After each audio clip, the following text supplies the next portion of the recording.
అసలు వక్ఫ్ చట్టంలోకి వెళ్లే ముందు నేను మనందరికీ కూడా కామన్ గా ఉండే అవగాహన మీద కొన్ని ప్రశ్నలు మనల్ని మనం అడుగుదాం.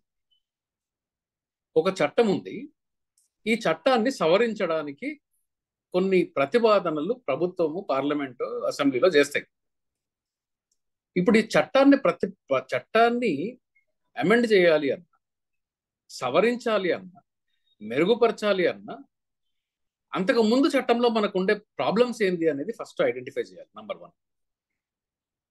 నంబర్ 2, ఇది మనం సవరించిన తర్వాత ఎందుకైతే సవరించాలి అని అనుకున్నామో, ఉద్దేశం ఎందుకైతే ఉన్నదో, అంటే ఫర్ ఎగ్జాంపుల్ ఇప్పుడు ఫలానా ఇష్యూస్ వక్ఫ్ లో ఉన్నాయి కాబట్టి ఫలానా ఇష్యూస్ ఫలానా చట్టంలో, వక్ఫ్ అని పక్కన ఏదైనా చట్టము, ఏ చట్టమైనా కానీ ఈ చట్టంలో ఫలానా ఇష్యూస్ ఉన్నాయి కాబట్టి ఈ ఈ అంశాలని, ఈ సమస్యల్ని నేను పరిష్కరించడానికి నేను సవరణలు తీసుకొస్తున్నాను అని చెప్పేసి అది చెప్పాల్సి ఉంటుంది. అది ఉద్దేశంగా మనం చూడాలి.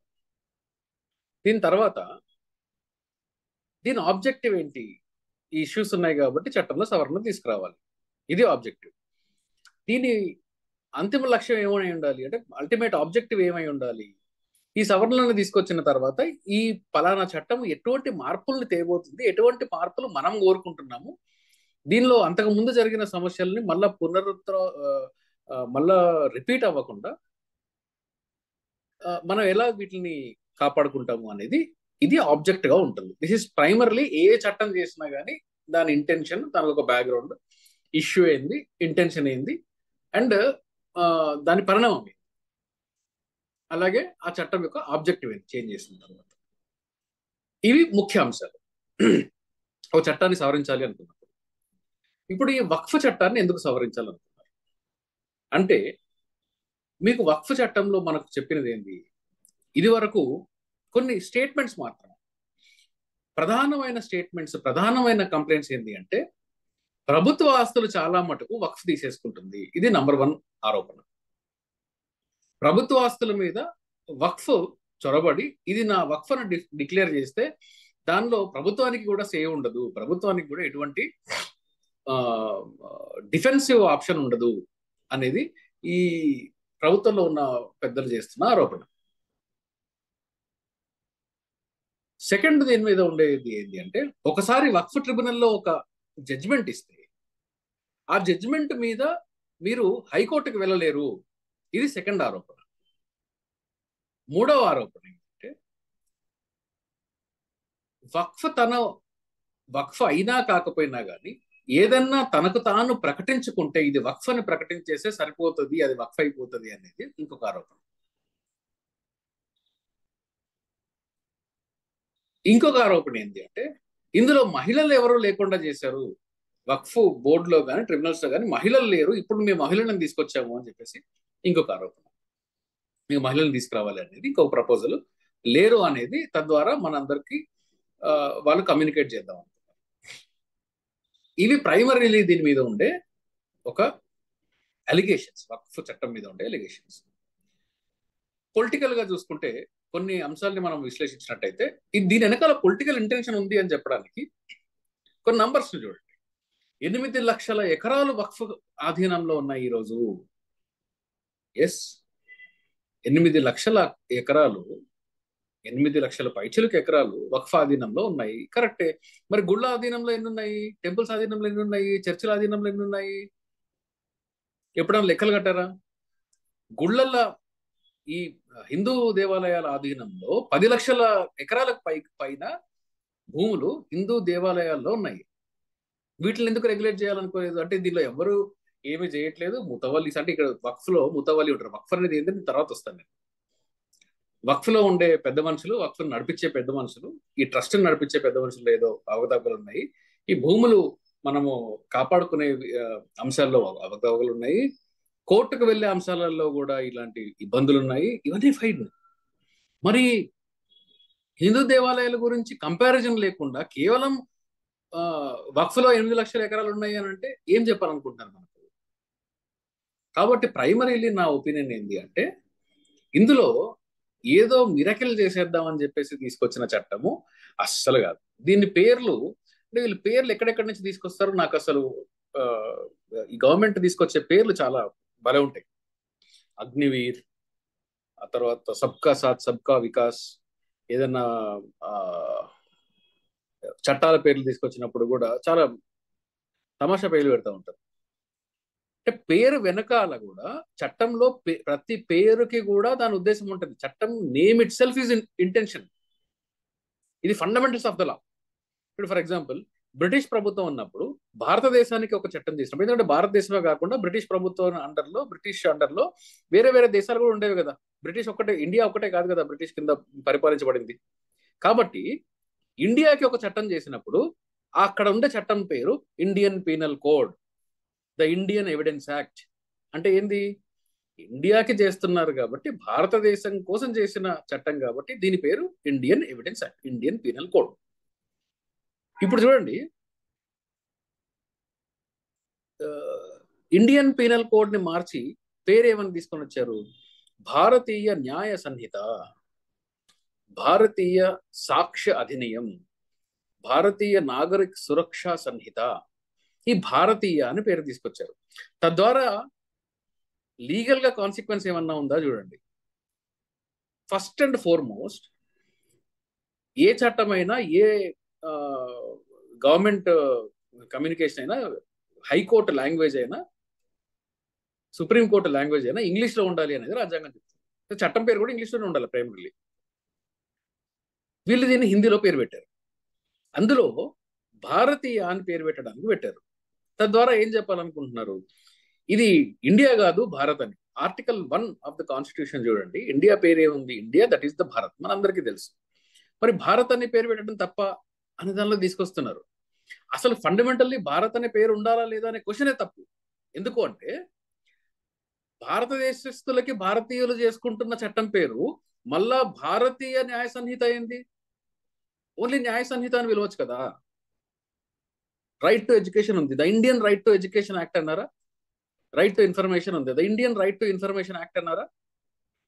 సో మనకు భారతీయులు చేసుకున్న చట్టంలో మళ్ళా ఇండియన్ అని భారతీయ అని ఎందుకు అంటే దీని వెనకాల ఒక పొలిటికల్ ఎజెండా ఉంది అని అర్థం. ఇప్పుడు వక్ఫ్ చట్టం తీసుకుంటే, వక్ఫ్ అనేది దీని ఇంటెన్షన్ మార్చబోతున్నారు, దీని ఉద్దేశాన్ని అంటే చట్టం యొక్క రూపురేఖల్ని మార్చబోతున్నారు అని చెప్పడానికి ఇది ఒక సంకేతంగా నేను భావిస్తున్నా. ఎందుకు? ఈ వక్ఫ్ యాక్ట్ లో వక్ఫ్ అంటే ఏంది అంటే ఒక డొనేషన్, ఒక రిలీజియస్ ఇన్స్టిట్యూషన్ కోసం, ఒక రిలీజియస్ వర్క్ కోసం ఎవరన్నా ఒక వ్యక్తి కానీ, ఒక సమూహం కానీ religious or charitable institution setup చేయడానికి కోసం ఇచ్చిన దానాన్ని వక్ఫ్ అంటారు. ఇప్పుడు వీళ్ళు ఏం పేరు పెట్టారు? Unified management, empowerment, efficiency and development, Umeed అని పేరు పెట్టారు. ఉమీద్ దీని పేరు. Unified management, empowerment, efficiency and development. ముస్లింల డెవలప్మెంట్ల గురించి బీజేపీ వాళ్ళు చెప్తే మనం వినాలా? ఏ ఒక్క చట్టంలో అయినా కానీ మనము వక్ఫ్ చట్టం గురించి డిబేట్కి రండి అంటే వీళ్ళు ఏం చేస్తారు? లేదు ట్రిపుల్ తలాక్ చేసాము, లేదు ఇంకేదో సవరణలు తీసుకొచ్చాము, బాబరీ మసీద్ జడ్జిమెంట్ మనకు ఫేవర్ గా తీసుకొని వచ్చాము, గవర్నమెంట్ పాత్ర దీనిలో చాలా ఉంది, ఇలాంటివి చెప్తా ఉంటారు. Why not you debate on Waqf? So నా fundamental problem with this Waqf bill, అసలు ఈ వక్ఫ్ బిల్ ఎందుకు? వక్ఫ్ బిల్ కొత్తగా చట్టాన్ని తీసుకురావాల్సిన అవసరం ఏంటి అనే ఫండమెంటల్ ఫౌండేషన్ దగ్గరే ఈ చట్టం ఫెయిల్ అవుతుంది. ఎందుకు అంటే రాజ్యాంగంలోని ఆర్టికల్ 25, 26 స్పిరిట్ ఏంది? Religious institutions, everybody has their right to freedom of religion. అంటే right to freedom of religion అంటే మతాన్ని తను ప్రాక్టీస్ చేయొచ్చు, అలాగే ఆ మత ప్రచారం కూడా చేయొచ్చు, మతం యొక్క ఇన్స్టిట్యూషన్స్ వాళ్ళు సపరేట్ గా రన్ చేసుకోవచ్చు, మతం వెల్ఫేర్ కోసం అంటే మతం తన ఆపరేషన్స్ లో స్టేట్ ఇంటర్ఫియరెన్స్ ఉండడానికి కూడా వీల్లేదు. That is the by and large spirit of, అంటే అన్లెస్ ఏదైనా ఇల్లీగాలిటీస్, ఇర్రెగ్యులారిటీస్ ఉంటే తప్ప గవర్నమెంట్ ఇంటర్ఫియరెన్స్ దానిలో అవసరం లేదు రిలీజియస్ ఇన్స్టిట్యూషన్స్ లో. Right to freedom of religion అంటే నేను ఇంతవరకు కూడా చాలాసార్లు చెప్పాను, మత స్వేచ్ఛ. Right to freedom of religion అంటే ఏంటి అంటే right not to practice religion, right to practice a religion. మతాన్ని నేను అనుసరించే హక్కు ఉంది అంటే మతాన్ని నేను వ్యతిరేకించే హక్కు కూడా నాకు ఉంది అని అర్థం. మతాన్ని నేను ప్రమోట్ చేయగలను అంటే నా మతాన్ని నేను ప్రమోట్ చేసుకోవచ్చు అంటే నీ మతం తప్పు అని నేను ప్రమోట్ చేయవచ్చు. ఇది కూడా రాజ్యాంగం కల్పించిన హక్కు. So right to freedom of religion కి 2 ఎడ్జెస్ ఉంటాయి, 2 యాంగిల్స్ ఉన్నాయి. Right not to practice is also, right not to preach, right not to practice is also a fundamental right. అందుకనే మనం అందరం కూడా మతం లేదు దేవుడు లేడు అని చెప్పి ఫౌండేషన్ లోనే మనము ఫండమెంటల్లీ మన ఆర్గ్యుమెంట్స్ కూడా పెట్టడానికి కూడా అదే రాజ్యాంగంలోని ఈ ఆర్టికల్సే మనకు కూడా ప్రొటెక్షన్ ఇచ్చేది. Freedom of speech and expression ఒకటే కాదు, మీరు ఎక్కడన్నా కానీ నిరభ్యంతరంగా చెప్పండి, freedom of speech and expression కాదు, right to religion, right to practice and profess religion is also right not to practice and not to profess religion. This is my fundamental right అని చెప్పండి. అయితే ఈ పేరు తీసుకొని వచ్చి ఏం చేశారు అంటే, నేను చెప్తున్న పాయింట్ ఏంటంటే, ఈ పేరు తీసుకొని వచ్చి ఏం చేశారంటే ఒక ఒక మెసేజ్ ని మేము పబ్లిక్ లోకి ఇస్తున్నాము, దీన్ని మేము రెగ్యులేట్ చేయబోతున్నాము, ఈ మతాన్ని మేము రెగ్యులేట్ చేయబోతున్నాము, ఈ మతంలో ఎఫిషియన్సీ తీసుకురాబోతున్నాము, ఈ మతాన్ని మేము మేనేజ్ చేయబోతున్నాము అనే ఒక సంకేతాన్ని ఈ పేరులోనే మనకి ఇచ్చారు. ఈ వక్ఫ్ అంటే ఏంది? దీంట్లో మనకు చాలా అసలు ఫండమెంటల్లీ ఈ చట్టాన్ని కొత్తగా తీసుకొచ్చిన చట్టము ఫండమెంటల్లీ రాజ్యాంగానికి, రాజ్యాంగ స్ఫూర్తికి వ్యతిరేకం. ఇది దీనికి ప్రైమరీలీ రీజన్స్ మీరు అబ్జర్వ్ చేసినట్టయితే, ఇప్పుడు పబ్లిక్ డొమైన్ లో కూడా ఇది ఉంది. అయితే దీన్ని కొంచెం మనం విశ్లేషించి చూద్దాం. రాజ్యాంగం నాకు కల్పించిన హక్కు, నేను నా ఆస్తిని నేను కాపాడుకోగలను. ఒకవేళ ఆస్తిని ప్రభుత్వం తీసుకోవాలంటే, అంతకుముందు రైట్ టు ప్రాపర్టీ అనేది ఫండమెంటల్ రైట్ లో ఉండేది.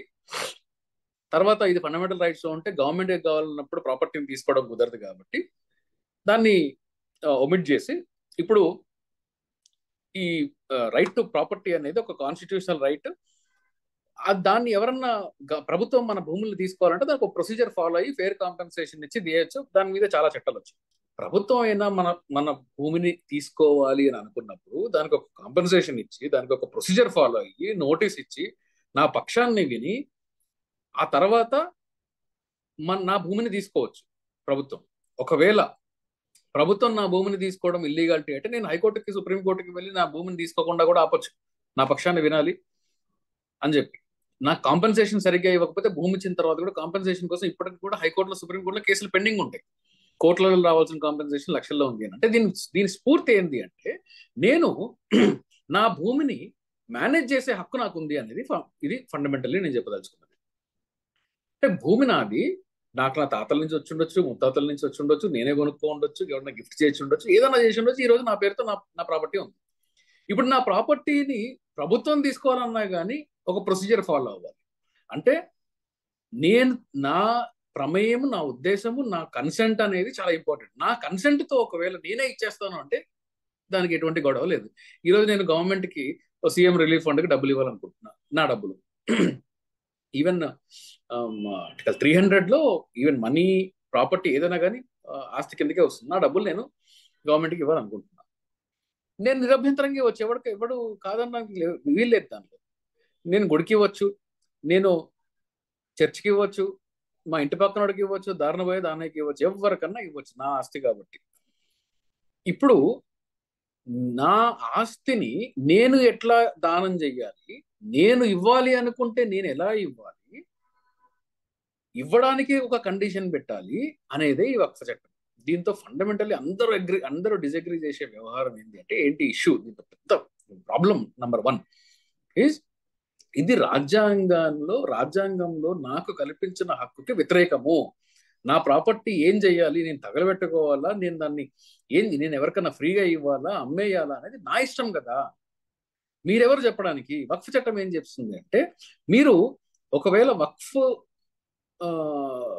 వక్ఫ్కి ఒక ప్రాపర్టీని కానీ, మీ సొంత ప్రాపర్టీని కానీ మీరు ఇవ్వాలి అనుకుంటే కనీసం 5 సంవత్సరాల పాటు మీరు ఈ మతాన్ని అనుసరించిన వాళ్ళ అయి ఉండాలి, మతాన్ని ప్రాక్టీస్ చేసిన వాళ్ళ అయి ఉండాలి. మ్యాటర్ ఆఫ్ కామన్ సెన్స్ కదా. ఒక పక్కన రాజ్యాంగం ఏం చెప్తుంది?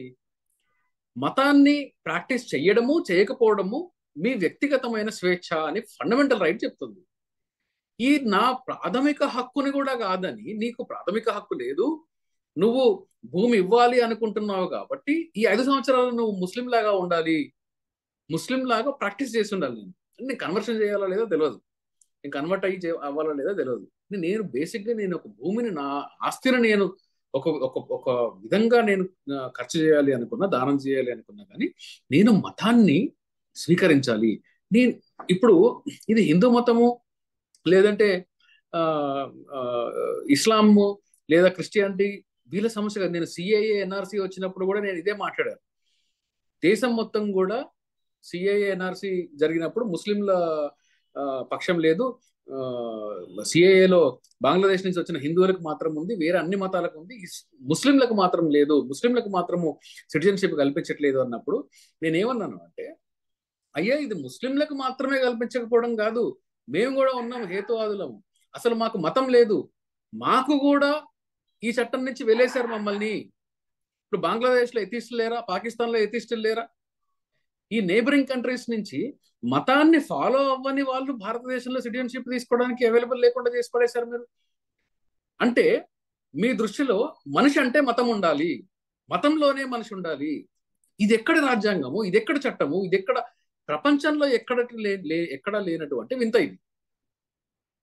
సో ప్రభుత్వం ఏం చేస్తుంది అంటే, నీ ఇష్టానుసారంగా నీకుండే ప్రాపర్టీలో నీకు రాజ్యాంగం కల్పించిన హక్కుని నువ్వు వాడుకోవాలి అంటే నువ్వు మతం మార్చుకో అని చెప్తుంది. మీరెవరు చెప్పడానికి? This is the fundamental problem with this act. తర్వాత సీరియస్ ఇంకొక ప్రాబ్లం ఏంటి అంటే, ఇప్పుడు వక్ఫ్ భూములు 8 లక్షల ఎకరాల భూములు ఉన్నాయని చెప్తున్నారు కదా. ఈ 8 లక్షల ఎకరాల భూములు ఈ రోజున వక్ఫ్ అండర్ లో డైరెక్ట్లీ ఆర్ ఇండైరెక్ట్లీ ఉంటుండొచ్చు, నాకు యాక్చువల్ ఫిగర్ నాకు తెలియదు. డిబేట్ లో కూడా లేదు, డిస్కషన్ లో పార్లమెంట్ లో లేదు, ప్రపోజ్డ్ బిల్లులో లేదు. కానీ బిల్లు అప్రూవ్ అయ్యి బయటకు వచ్చిన తర్వాత దుర్మార్గమైన లాంగ్వేజ్ ఒకటి ఏం చూసాము అంటే, ఏన్షియంట్ మాన్యుమెంట్ యాక్ట్ అని ఒకటి ఉంది. ఈ ఏన్షియంట్ మాన్యుమెంట్ యాక్ట్ అని ఏం చెప్తుంది అంటే, ఇదే పాత పురావస్తు అంటే పురాతన శాఖ ఉంటుంది కదా, ఏన్షియంట్ మాన్యుమెంట్స్ ఉంటాయి కదా. ఈ ఏన్షియంట్ మాన్యుమెంట్స్ లో కవర్ అయి ఉన్నవి ఎటువంటి ఆస్తులైనా వక్ఫ్లోకి రావు. అంటే అసలు అంటే వక్ఫ్ ప్రమేయం ఉండకూడదు ఏన్షియంట్ మాన్యుమెంట్ లో. అట్లాగే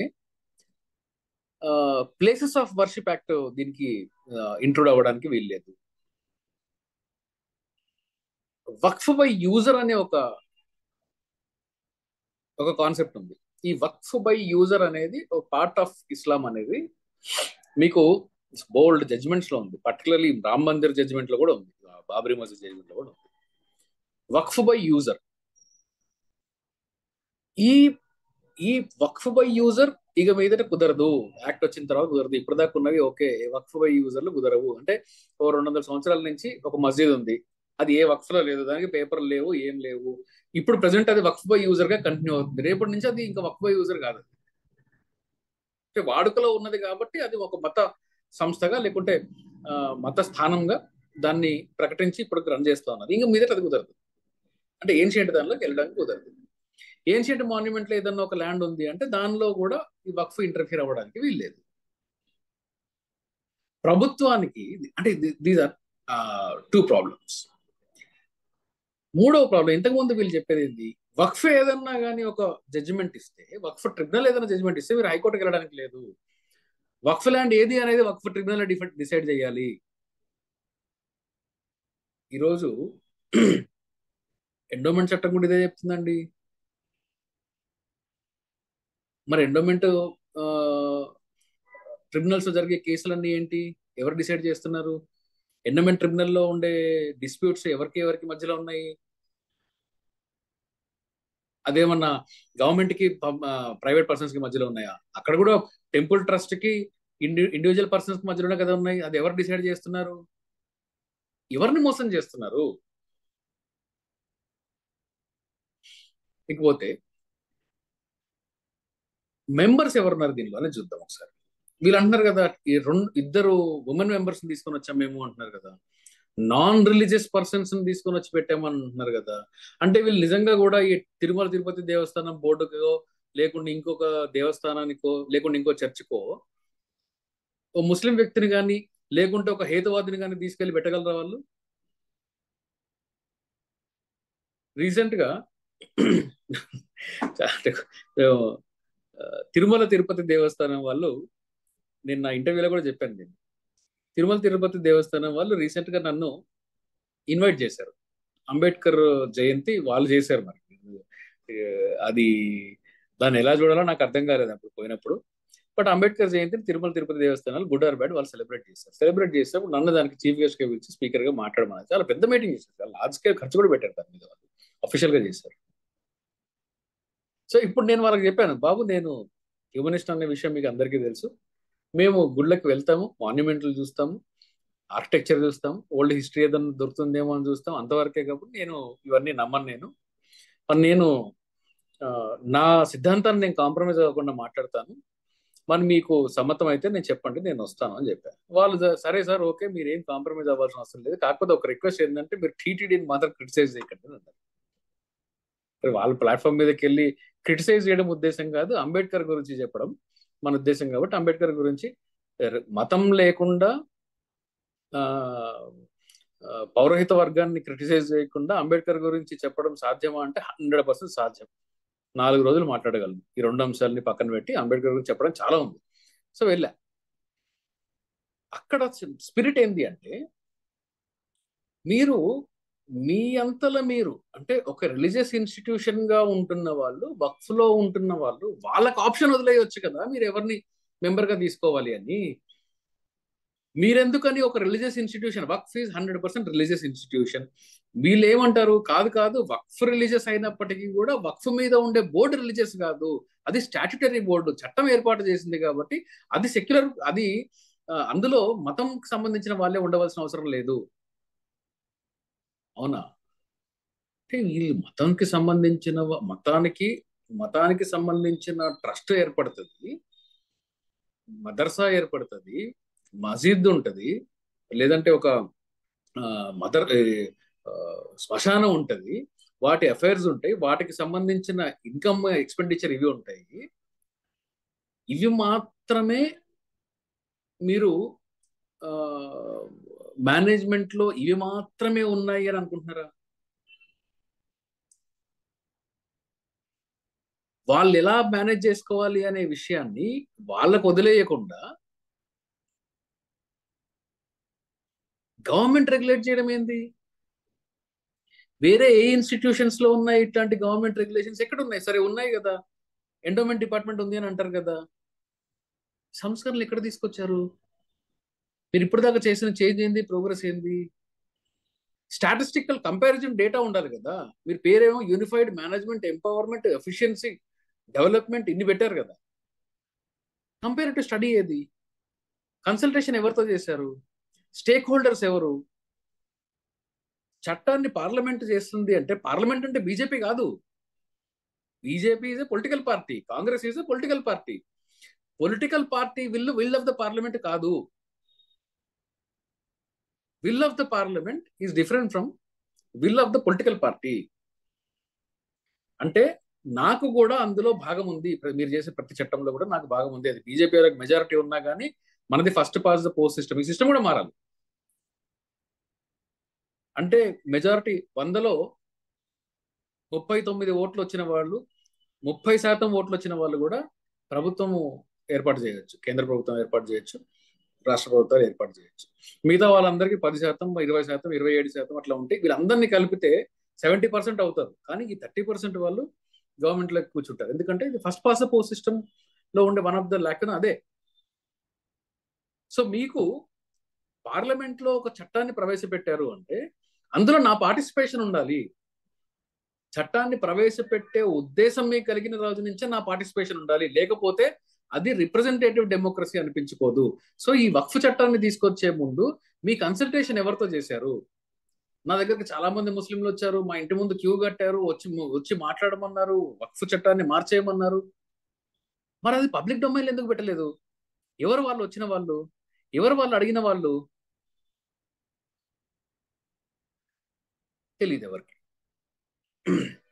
ఇంకొక ఆ, ఈ ఉమెన్ మెంబర్స్ గురించి వద్దాం. ఉమెన్ మెంబర్స్ గురించి ఏం చెప్తున్నారు వీళ్ళు? ఇద్దరు కొత్త ఉమెన్ మెంబర్స్ ని తీసుకొని వచ్చాము అని చెప్తున్నారు. ఇప్పుడు దాకా స్టాటిస్టిక్స్ ఎవరైనా చూసారా?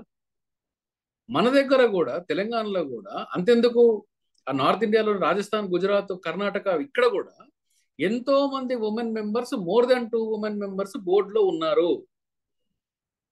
ఇప్పుడు దాకా ఉమెన్ మెంబర్స్ బోర్డులో లేనట్టుగా వీళ్ళు చేస్తున్నది శుద్ధ అబద్ధము. ఇన్ఫాక్ట్ మీకు పాత చట్టంలో, అంటే ఎర్లీ 1955 చట్టం సబ్జెక్ట్ టు కరెక్షన్, అందులో women members not less than 2 women members అని ఉంటది. మీరేమో దాన్ని కేవలం ఇద్దరికి మాత్రమే కన్ఫైన్ చేశారు. ఈ ఉమెన్ మెంబర్స్ లేరు ఇప్పుడు దాకా అనేది అబద్ధం ఎలాగవుతుంది అంటే, ఎవరైతే నామినేటెడ్ మెంబర్స్ అని ఉంటారో, ఇప్పుడు బార్ కౌన్సిల్ ఆఫ్ ఇండియా నుంచి కూడా ఒక మెంబర్ నామినేటెడ్ అంటే, బార్ కౌన్సిల్ ఆఫ్ ఇండియా నుంచి నామినేటెడ్ మెంబర్ మేల్ ముస్లిం మెంబర్ అని ఎక్కడ లేదండి. నామినేటెడ్ మెంబర్ బార్ కౌన్సిల్ నుంచి ఎవరైనా కావచ్చు అది. సో వీళ్ళు పొలిటికల్లీ ఏదైతే చూపించాలి మనకు అనుకుంటున్నారో, అది పొలిటికల్ ఎజెండాతో మాత్రమే కానీ చట్టానికి దీనికి సంబంధం లేదు. ఇది అర్థం చేసుకోవాలి. పోతే వీళ్ళు తీసుకొచ్చిన చేంజెస్ ఏంటో చూద్దాం. కొన్ని ముఖ్యంగా అంటే చాలా నెటిగ్రిటీస్ లోకి నేను మరీ లీగల్ క్లాస్ లాగా చెప్పను, బట్ ఎంతవరకు పబ్లిక్ డొమైన్ లో అవసరం అది చెప్తున్నాను. ఈ గవర్నమెంట్ కి, వక్ఫ్ కి ఒక కాన్ఫ్లిక్ట్ వచ్చినప్పుడు, ఇది ముందు వక్ఫ్ ట్రిబ్యునల్ లో వాళ్ళు దాన్ని వెళ్ళి కంటెస్ట్ చేసి దాని మీద సర్వేలు చేసి చేసేవాళ్ళు. ఇప్పుడు దీన్ని ఏం చేశారంటే, ఈ గవర్నమెంట్ దీన్ని ఎంక్వైరీ చేస్తుంది. అంటే వక్ఫ్ క్లెయిమ్ చేసిన ల్యాండ్ ని హయ్యర్ ర్యాంక్ లో ఉన్న, అంటే కలెక్టర్ కన్నా హయ్యర్ ర్యాంక్ లో ఉన్న వ్యక్తి దీని మీద ఎంక్వైరీ చేసి దాని మీద ఒక రిపోర్ట్ ఇవ్వాలి. మనము హయ్యర్ ర్యాంక్ లో ఉన్న వ్యక్తులు, నేను ఆ, మొన్న మన మీటింగ్ కి హ్యూమన్ స్కూల్ దగ్గరకు వచ్చినప్పుడు కూడా ఒక పెద్ద మనిషి, వారు ఉన్నారో లేదో నాకు తెలియదు, ఈ మీటింగ్ లో వారు నన్ను ఒక ప్రశ్న అడిగారు. సార్, ఎగ్జిక్యూటివ్ అండ్ పార్లమెంట్ ఒకటే అని నేను అంటాను, మీరేమంటారు? నేను చాలా దగ్గరలు అడిగాను, నాతో విభేదిస్తున్నారు అందరూ, నా ఉద్దేశంలో ఈ రెండు ఒకటే అని చెప్పేసి అని అన్నారు. నేను వారికి సమాధానం ఇస్తున్నా. నేను ఏం చెప్పానంటే, అయ్యా మీరు నెక్స్ట్ క్వశ్చన్ అడగలేదు, నేను సంతోషిస్తున్నాను. మీరు ఎక్కడ పార్లమెంట్ అండ్ జుడిషియరీ కూడా ఒకటే కదా సార్ అని అడుగుతారేమో అనుకున్నాను, నాకు భయం వేస్తుంది అని చెప్పాను. నేను ఎందుకు చెప్తున్నాను అంటే, ఈ రోజున ఎగ్జిక్యూటివ్ అనేది పార్లమెంట్ కంట్రోల్లో లేదా? Executive means and includes ministry under లో ఉండే వీళ్ళందరూ కూడా ఎగ్జిక్యూటివే. సో మీ దగ్గర, మీ ప్రభుత్వంలో పనిచేసే వాళ్ళు, ప్రభుత్వం మారగానే ట్రాన్స్ఫర్లు ఎందుకు అవుతాయి ప్రతి డిపార్ట్మెంట్ లో? ప్రభుత్వం మారగానే మొత్తం అడ్మినిస్ట్రేషన్ ఎందుకు మారిపోద్ది? కీ పొజిషన్స్ అన్ని మీకు కావాల్సిన వాళ్ళకి ఎలా వస్తాయి? అసలు నిస్సిగ్గుగా ఒక కులానికి సంబంధించిన వాళ్ళని కీ పొజిషన్లు ఎందుకు పెట్టుకుంటారు ప్రభుత్వం మారగానే? అంటే ప్రభుత్వ యంత్రాంగము మీ కంట్రోల్లో ఉంది. ప్రభుత్వ యంత్రాంగం మీ కంట్రోల్లో ఉంది.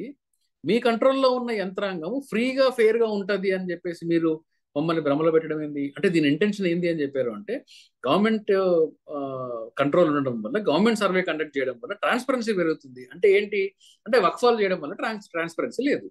అంటే మనకి ఇవన్నీ మెసేజెస్ కన్వే చేయాలనుకుంటున్నారు. తర్వాత ఇప్పుడు డిస్ప్యూట్ రెజల్యూషన్ కి చాలా పెద్ద కామెడీ. అదేంటి అంటే, అసలు ఒక ప్రాపర్టీ వక్ఫా కాదా అనేది ఇక మీద గవర్నమెంట్ డిక్లేర్ చేస్తుంది, గవర్నమెంట్ డిసైడ్ చేస్తుంది. అంటే ఇప్పుడు దాకా మీరు ఓకే, గవర్నమెంట్ డిసైడ్ చేయడం కరెక్టా కాదా అనేది పక్కన పెడదాం కాసేపు.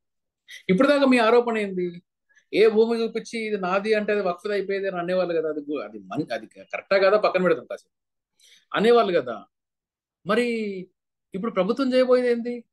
ఏ భూమి చూపించి ఇది నాది అంటే అది మీద అయిపోదా? సేమ్ లాజిక్ అప్లైస్ కదా. కాబట్టి మీరు పబ్లిక్ ని వెర్రి వాళ్ళని చేస్తున్నారు. చట్టంలో మీరు సవరణలు తీసుకురావాలన్నప్పుడు దానివల్ల ఎఫెక్ట్ అయ్యే వాళ్ళకి మీరు ఛాన్స్ ఇవ్వరు. అడిగితే ఏమన్నారండి వీళ్ళందరూ? దీని మీద లాంగెస్ట్ డిబేట్ పెట్టాము, మీ అందరి పక్షాలు విన్నాము. వినడానికి చాలా బాగుంది. నిజంగానే పార్లమెంట్ లో డిబేట్ జరిగింది చాలా కాలం తర్వాత. ఓకే, నిజంగానే ఒక డిబేట్ జరిగిందిలే అని అనుకోవాలి అంటే నిజంగానే వక్ఫ్ బిల్ మీద బాగానే జరిగింది. మరి వక్ఫ్ బిల్ మీద డిబేట్ జరిగింది. వీళ్ళు చెప్పేది ఏంది? మీ పక్షాన్ని నేను విన్నాను అంటే ఏంటి? వినడం అంటే జస్ట్ కళ్ళు మూసుకొని ధ్యానం చేసుకుంటూ వినడం కాదు కదా. చట్టంలో ఒక ప్రిన్సిపల్ ఉంటుంది, హియర్ ద అదర్ సైడ్ అంటారు. అంటే ఆడియో అల్టర్మ్ పార్ట్ అంటాం. Basic principles of Lalo, principles of natural justice లో రెండు ప్రధానమైన ఇదేంటి అంటే, నంబర్ 1 అవతల వారి పక్షాన్ని వినాలి. నంబర్ 2 ఎవరైతే లిటిగెంట్ ఉన్నాడో, ఎవరైతే కేసు ఈ ఫలానా డిస్ప్యూట్ నాకు ఉంది అంటున్నాడో, ఆ వ్యక్తి తన కేసులో తనే జడ్జిమెంట్ ఇచ్చుకోకూడదు. నేను ఇదే కరెక్ట్ జడ్జిమెంట్ అని చెప్పేసి చెప్పకూడదు. అంటే నా మీద ఒక ఆరోపణ ఉందనుకోండి, సో నా మీద ఆరోపణని నేను లేదు ఇవన్నీ ఆరోపణలే కరెక్ట్ కాదు, నేను అన్ని వెరిఫై చేశాను, నేను ఇవన్నీ చూశాను, నా మీద ఉండే ఆరోపణలన్నీ తప్పు అని చెప్పుకోకూడదు. ఇది principles of law, principles of natural justice. ఇప్పుడు మీరు ఏమన్నారు? అందరి పక్షాన్ని మేము విన్నాము, అందరి పక్షాన్ని మేము పరిగణలోకి తీసుకున్నాం. అందరి పక్షాన్ని మీరు పరిగణలోకి తీసుకోవాలి, మీరు విన్నారు డెఫినెట్ గా. కానీ ఒక కాన్స్టిట్యూషనల్ ఆర్గ్యుమెంట్ ని, అన్ని పొలిటికల్ పార్టీస్ కూడా కాన్స్టిట్యూషనల్ ఆర్గ్యుమెంట్ ని పెడుతుంటే రాజ్యాంగ స్ఫూర్తి ఎక్కడ పోయింది? కనీసం దాని మీద రిప్లై ఇచ్చారా మీరు? నా వ్యక్తిగత స్వేచ్ఛని మీరు అడ్డుకోవడానికి వీల్లేదు, నేను ఎవరికైనా నా ప్రాపర్టీ ఇస్తాను. ఏం ఆన్సర్ ఇచ్చారు మీరు పార్లమెంట్ లో? నేనైతే ఎక్కడ చూడలేదు. 5 సంవత్సరాలు ప్రాక్టీస్ చేయాలి నేను ఇస్లాంలోకి కన్వర్ట్ అయితే తప్ప, నేను ప్రాక్టీసింగ్ ముస్లిం అయితే తప్ప నా ప్రాపర్టీ ఇవ్వడానికి వీల్లేదు. అంటే నా ప్రాపర్టీ ఇవ్వాలి అంటే నేను ఒక ప్రాపర్టీని దానం చెయ్యాలి అంటే ఇది చెయ్యాలి. దీనికి ఇంకొక యాంగిల్ ఏంది? Other side of the coin ఏంది అంటే, నువ్వు వక్ఫ్ ప్రాపర్టీ దానం చేయకూడదు, వక్ఫ్ ప్రాపర్టీ ఇవ్వకూడదు, ముస్లింలకు దానం చేయకూడదు. ఇది దాని ఇంటెన్షన్. మాకు ఒక భూమి ఉంది, ఆ భూమి పక్కన ఒక ముస్లింలకు సంబంధించిన ఒక గ్రేవ్ యార్డ్ ఉంది, శ్మశానం ఉంది. ఈ శ్మశానానికి భూమి సరిపోవట్లేదు. ఎవరో వచ్చి నన్ను అడిగారు, అయ్యా మాకు శ్మశానానికి భూమి సరిపోవట్లేదు, మాకు జనాభా కూడా పెరిగింది కదా, మీకు 10 ఎకరాలు ఉంది కదా, అందులో 1 ఎకరాన్ని మాకు శ్మశానంలోకి ఇవ్వండి, మాకు మేలు జరుగుతుంది అంటే, నేను ఒకవేళ ఇద్దామని అనుకున్నాను అనుకోండి, నా భూమిలో నుంచి కొంత బాగా కట్ చేసి, సరే మీ శ్మశానానికి నాకు నా భూమితో మీ శ్మశానం కూడా అటాచ్ అయి ఉంది కదా, నా దానిలో ఒక 1 ఎకర్ తీసుకోండి మీరు అన్నానంటే అతను ఇవ్వడానికి వీల్లేదు. అది ఊరు శ్రేయస్సు కోసమైనా కానీ ఇవ్వడానికి వీల్లేదు. ఇది ఎక్కడ చట్టము అని చెప్పి, ఇది రాజ్యాంగానికి వ్యతిరేకం కదా, ఫండమెంటల్ రైట్ వ్యతిరేకం కదా అంటే దాని మీద ఆన్సర్ లేదు. అంటే నేను మీ పక్షాన్ని విన్నాను అంటే వింటే సరిపోదు, దానికి కాన్సిక్వెన్స్ ఉండాలి, దానికి ఒక పరిణామం లేకపోతే మీరు వింటే చెవిటోడు ముందు శంఖమూదినట్టు అని సామెత ఉంది కదా, అంతే, ఎంతకన్నా ఎక్కువ లేదు. రెండోది, ఆరోపణ ఉండేదే మీ మీద. అసలు ముస్లింలని ఈ దేశంలో ఏం చేయబోతున్నారు మీరు? మైనారిటీ వర్గాలను ఏం చేయబోతున్నారు? వక్ఫ్ యాక్ట్ మిమ్మల్ని ఎవరు అడిగారు? దీనిలో తీసుకొచ్చిన సవరణలు ఏంది? ఇవన్నీ కూడా రాజ్యాంగానికి వ్యతిరేకంగా ఉన్నాయి, ముస్లింలను ఇంకా అణచివేసేలాగా ఉన్నాయి, ఒక భయాందోళన క్రియేట్ చేస్తున్నాయి అని చెప్పి మీ మీద ఉండే ఆరోపణలు. మీరు లేదు ఇవన్నీ తూచి, మా దగ్గర చాలా మంది ముస్లింలు వచ్చారు, మేము అంతా మార్చేసాం, దేశం బాగుపడిపోయింది, రేపు పొద్దున్న నుంచి మీరు నిద్ర లేవగానే అంతా బాగుంది అని చెప్తే, అసలు అలిగేషన్ ఉండేదే మీ మీద కదా. సో ఈ వక్ఫ్ చట్టం వెనకాల రాజకీయం ఉంది తప్ప సవరణలు తీసుకురావాలని ఇంటెన్షన్ నాకు కనిపించట్లేదు. ఇంకొక అలిగేషన్ దీని మీద ఉండేది, ప్రధానమైన అలిగేషన్, ట్రిబ్యునల్లో ఒకసారి జడ్జిమెంట్ ఇస్తే దీన్ని ఛాలెంజ్ చేయడానికి వీల్లేదు హైకోర్టులో. వినే ఉంటారు కదా మీరందరూ, ఛాలెంజ్ చేయడానికి వీల్లేదు. ట్రిబ్యునల్లో చేసిన ఒక జడ్జిమెంట్ ని మళ్ళా సివిల్ కోర్టుకి వెళ్ళడానికి వీల్లేదు. ఎస్, ఎందుకని వీల్లేదు? ఎందుకంటే ట్రిబ్యునల్లో, సివిల్ కోర్టు గురించి చెప్తున్నాను, tribunal it self is a civil court by definition. Civil కోర్టుకు ఉండాల్సిన పవర్స్ అన్ని దానికి ఉంటాయి. మళ్ళా సివిల్ కోర్టుకి వెళ్ళదు.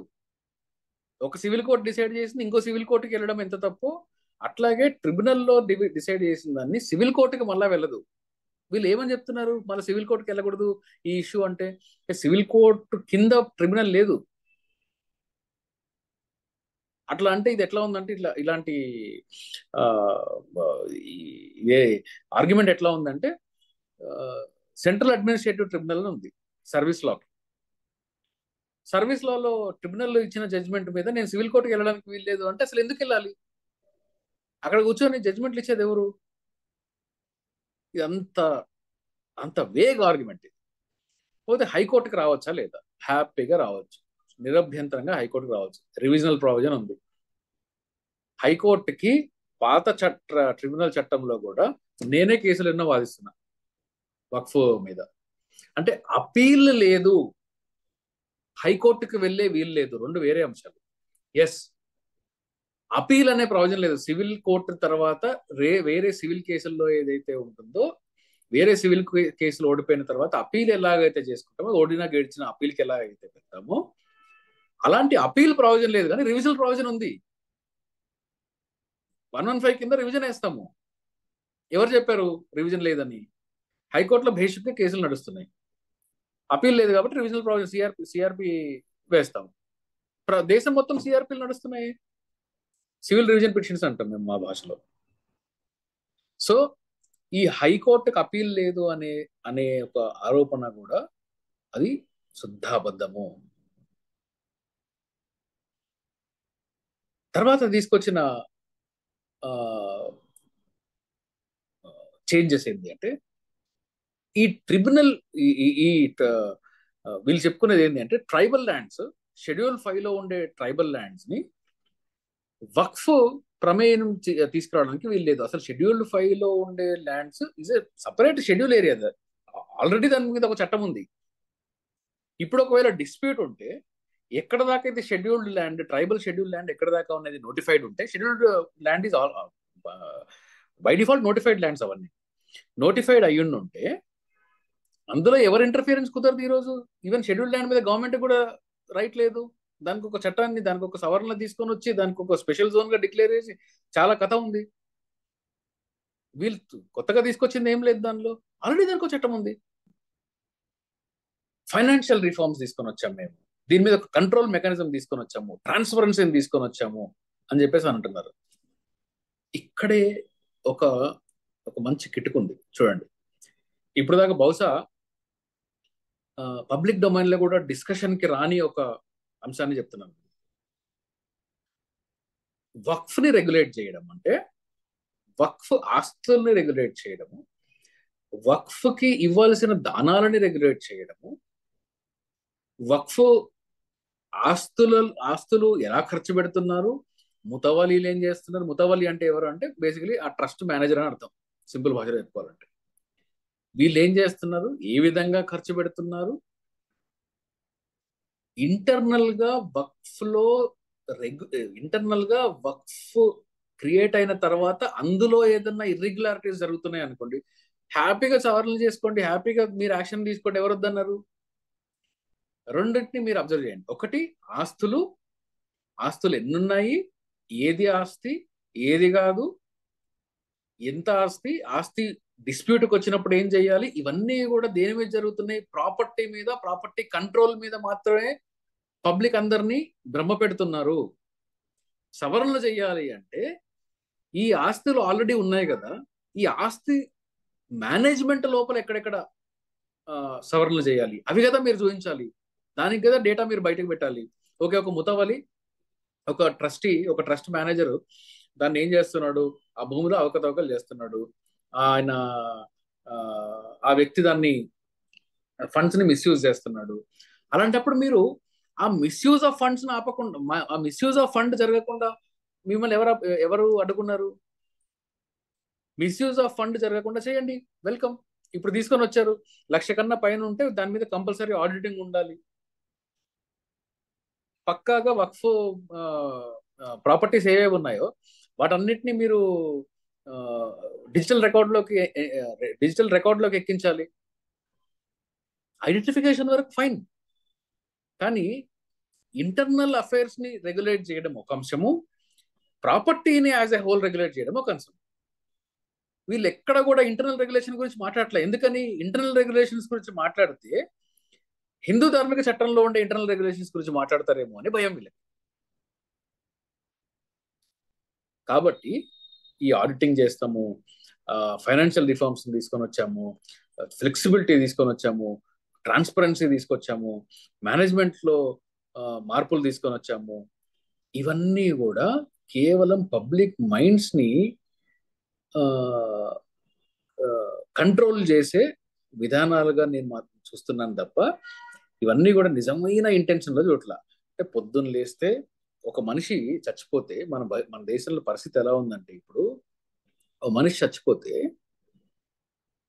అఖలాక్ అనే ఒక వ్యక్తి చచ్చిపోతే, ఆ వ్యక్తి ఎందుకు చచ్చిపోయాడు, అతన్ని ఎవరు చంపారు అనే దాని మీద కాదు ఎంక్వైరీ జరిగేది. మీడియాలో కూడా, పబ్లిక్ మైండ్లలో కూడా దేని మీద జరుగుతుంది ఎంక్వైరీ? ఆ వ్యక్తి తిన్నది బీఫా, మటనా, చికెన్ అనే దాని మీద జరుగుతుంది. ఇతను ఏ మాంసం తిన్నాడు అనే దాని మీద జరుగుతుంది. ఎవరు చంపారు దాని మీద కాదు.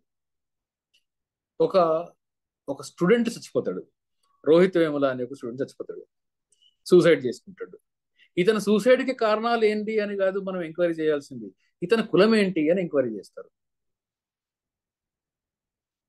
మనకు ఈ ఈ పొలిటికల్ చక్రంలో మన మైండ్స్ ని ఏ విధంగా కండిషన్ చేస్తున్నారు అనేది ప్రతి అడుగున మనకు ఈ చట్ట సవరణలు ఇవి తీసుకురావడంలో మనం చూడొచ్చు.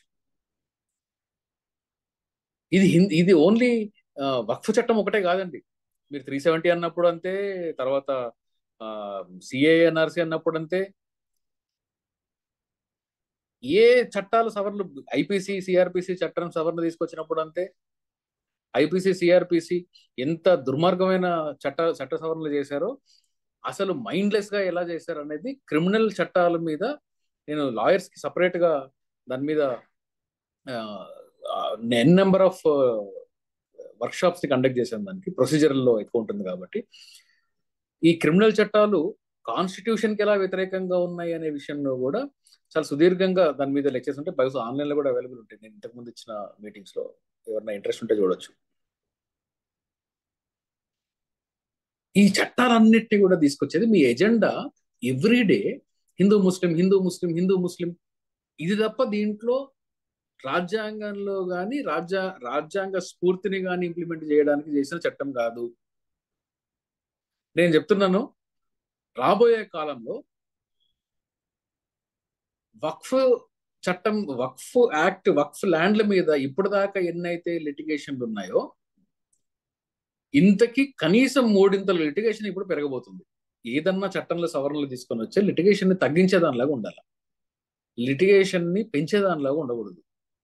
ఇప్పుడు ఏం చేశారు, లిటిగేషన్ ని చాలా ఎక్స్టెన్సివ్ లిటిగేషన్ గా స్టార్ట్ అయిపోతుంది. చూడండి, ఈ అన్ని పరిణామాల దృష్ట్యా వక్ఫ్ చట్టంలో ఇంతకు ముందు అంటే ఏదైతే ఆరోపణలు వక్ఫ్ చట్టం మీద ఉన్నాయో, ఏవైతే సవరణలు తీసుకొచ్చిన సవరణలో ఒక్కటి కూడా రాజ్యాంగంతో కన్ఫర్మేషన్ లో లేదు, రాజ్యాంగ స్ఫూర్తిలో లేదు, కేవలం పొలిటికల్ ఎజెండాతో మాత్రమే ఉంది. సో మనము మానవవాదులుగా మనం ఎట్లా రియాక్ట్ అవ్వాలన్న దాని మీద నేను ఒక 1 minute చెప్పి నేను కన్క్లూడ్ చేస్తాను. ఇది ఒక రిలీజియస్ ఇన్స్టిట్యూషన్ లో జరిగే ఒక అంశం, రిలీజియన్ లో జరిగే ఒక అంశం, అంతర్గత అంశం, హిందువులకి ముస్లింలకి మధ్యలో జరుగుతుంది అనుకుంటే, నేను అందరికీ కూడా చెప్పదలుచుకున్నది ఏంటంటే, ఇది హయ్యెస్ట్ గా ఎఫెక్ట్ చేసేది మనల్నే, హేతువాదుల్నే. ఎందుకు అంటే ఒక మతానికి, ఆ మతంకు ఉండే పవర్ కి, ఒక యూనిఫైడ్, ఒక ఆర్గనైజ్డ్ కమ్యూనిటీకి, ఒక కమ్యూనల్ మెజారిటీ అయినప్పటికీ కూడా ఆర్గనైజ్డ్ మెజారిటీకి ఉండే ఒక పవర్ ని కూడా కాదని చెప్పి వీళ్ళు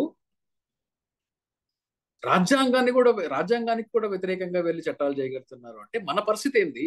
ఒకవేళ మనం కానీ దీన్ని ఇలాగే వదిలేసాము అంటే, ఒకవేళ మనం కానీ దీన్ని ఇట్లాగే పర్మిట్ చేసాము అంటే, రేపు పొద్దున ఒక చిన్న మైనారిటీ గ్రూప్స్ గా మనం ఈరోజు ఉన్నాం. మనం డెఫినెట్ గా చదువు పెరుగుతూ ఉంటే హేతువాదం పెరుగుతుంది. కానీ రేపు ఈ రాజ్యాంగ స్ఫూర్తిని కానీ మనం మాట్లాడకపోతే, ఈ రాజ్యాంగ స్ఫూర్తిని మనం కాపాడకపోతే రేపు మన పరిస్థితి ఏంటి? అంటే మన పరిస్థితి ఏదో అవుతుందని మాట్లాడమని చెప్పట్లేదు నేను. రాజ్యాంగం అనేది ఇది నేను మొన్న మీటింగ్ కి హ్యూమన్ స్కూల్కి వచ్చిన మీటింగ్ లో కూడా చెప్పాను, రాజ్యాంగంలో మనము సెక్యులర్ క్యారెక్టర్ ని ఎలా తీసుకొచ్చుకున్నాము, దేవుడిని మతాన్ని ఎక్స్క్లూజివ్ గా మన రాజ్యాంగంలో నుంచి ఎలా ఎక్స్క్లూడ్ చేశాము అనే దాని మీద నేను కొంచెం సుదీర్ఘంగానే మాట్లాడినట్టు గుర్తు నాకు ఆ రోజు. అట్లాంటి రాజ్యాంగ స్ఫూర్తిని, అట్లాంటి కాన్స్టిట్యూషనల్ మొరాలిటీని మనం వదులుకుందామా? మనం ప్రశ్నించకుండా, ఇది మతానికి సంబంధించింది అని చెప్పేసి మనం ప్రశ్నించకుండా ఉంటే రేపు రాజ్యాంగాన్ని మనము ఎలా ఇంప్లిమెంట్ చేసుకోగలుగుతాము? మనకు రాజ్యాంగం మనల్ని రక్షించాలనే రాజ్యాంగము మనకు కావాలి అన్నప్పుడు మనకు ఎలాంటి మోరల్ రైట్ ఉంటుంది? ఇది మనల్ని మనం ప్రశ్నించుకోవాలి. కాబట్టి సిఏఏ ఎన్ఆర్సీ వచ్చినప్పుడు కూడా హేతువాదుల్ని ఎక్స్క్లూడ్ చేశారు అని చెప్పేసి మనం ఎలాగైతే మాట్లాడామో, అట్లాగే ఈ మతపరమైన చట్టాలను తీసుకొని వచ్చినప్పుడు నన్నెందుకు ఎక్స్క్లూడ్ చేస్తున్నారు అని నన్నెందుకు ఎఫెక్ట్ చేస్తున్నారు, నా చట్టాలను ఎందుకు ఎఫెక్ట్ చేస్తున్నారు, నా రైట్ ని, నా ఎగ్జిస్టెన్స్ ఎందుకు ఎఫెక్ట్ చేస్తున్నారు అని మనం గాని మెయిన్ స్ట్రీమ్ లో ప్రశ్నించకపోతే, మన పక్షాన్ని పెట్టకపోతే, మానవవాద పక్షాన్ని పెట్టకపోతే రాజ్యాంగం నిలబడదు. కానీ మనం ఒక సోషియో పొలిటికల్ అండర్స్టాండింగ్ మనకు చట్టాల మీద కానీ లేకపోతే బహుశా మనము యాజ్ ఎ గ్రూప్ ముందు ముందు చాలా టఫ్ సిచ్యువేషన్స్ చూడాల్సిన పరిస్థితి వస్తుందని చెప్పి నేను మీ అందరి ముందు ప్రస్తావించదలుచుకున్నాను. Thank you so much.